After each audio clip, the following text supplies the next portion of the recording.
परमेश्वर एक और बात चाहता है कि हम धीरज में रहें, वो है परमेश्वर की सेवा। परमेश्वर की सेवा के लिए धीरज बहुत जरूरी है। दूसरा कुरिन्थियों उसका 6 अध्याय और 4 से लेकर 6 आयत तक पढ़े।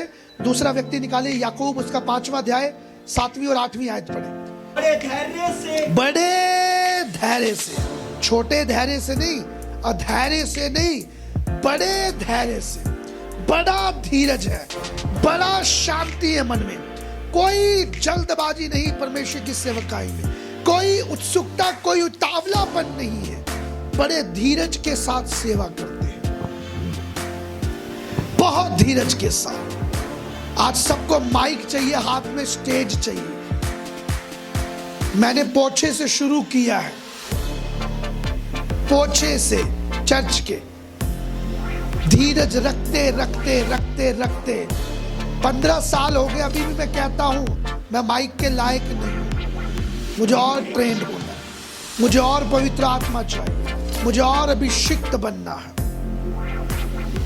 ये ऐसी चीज है स्टेज जो कभी भी बिना धीरज के नहीं आप खड़े हो सकते।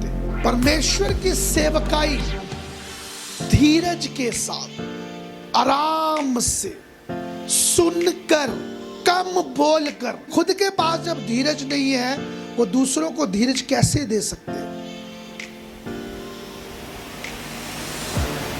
आपको जब सेवकाई दी है, सेवकों के सद्गुणों को प्रकट करने हैं।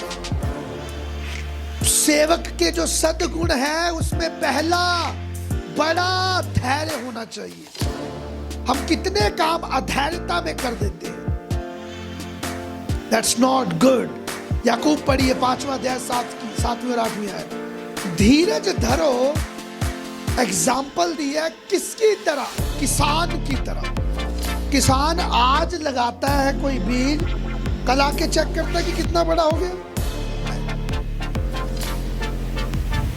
किसान को पता है उसको धीरज रखना पड़ेगा, जैसे एक माँ धीरज रखती है। किसान भी एक पैदावार है, किसान भी फसलों की पैदा करता है, अनाज को पैदा करता है। वो बीज बोता है, वो बारिश का, धूप का, हर एक उस समय का ध्यान रखता है धीरज धरकर कि जैसे ही वो होगा उसके बाद उसकी वो फसल उसको मिल जाएगी। उसके बाद तुम भी धीरज रखो। क्यों? क्योंकि यीशु मसीह आने वाला, वो शुभ आगमन, बढ़िया आगमन, वो आपको तब देखोगे आप जब आपके अंदर धीरज होगा। 10 कुंवारियां उस दूल्हे की तलाश में खड़ी होती है, 5 धीरज धरकर तैयारियों के साथ, पवित्र आत्मा के सारे फलों को लेकर आराम से खड़ी हुई है, लेकिन 5 की तैयारियां नहीं है। उस तैयारियों में पहली कमी पता है क्या थी? उन्होंने धीरज नहीं रखा। जब दूल्हा आया, 5 को ले गया, 5 वहीं रह गए।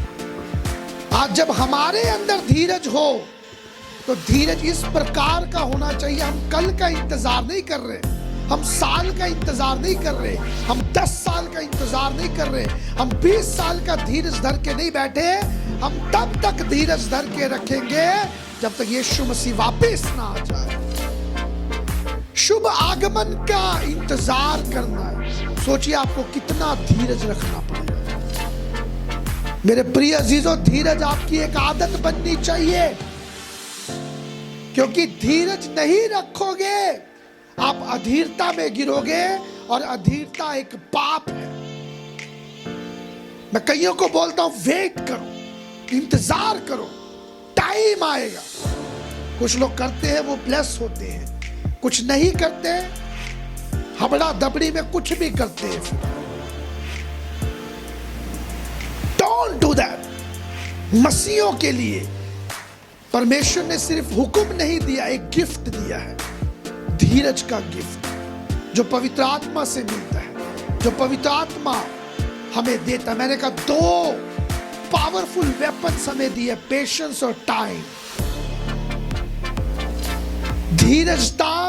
धीरज रखना और समय, ये 2 हथियार हमें दिए गए हैं, जो इसके अकॉर्डिंग चलता है, जो इस पर भरोसा रखता है, वो अपनी जिंदगी में सक्सेसफुल होता है। हालेलुया।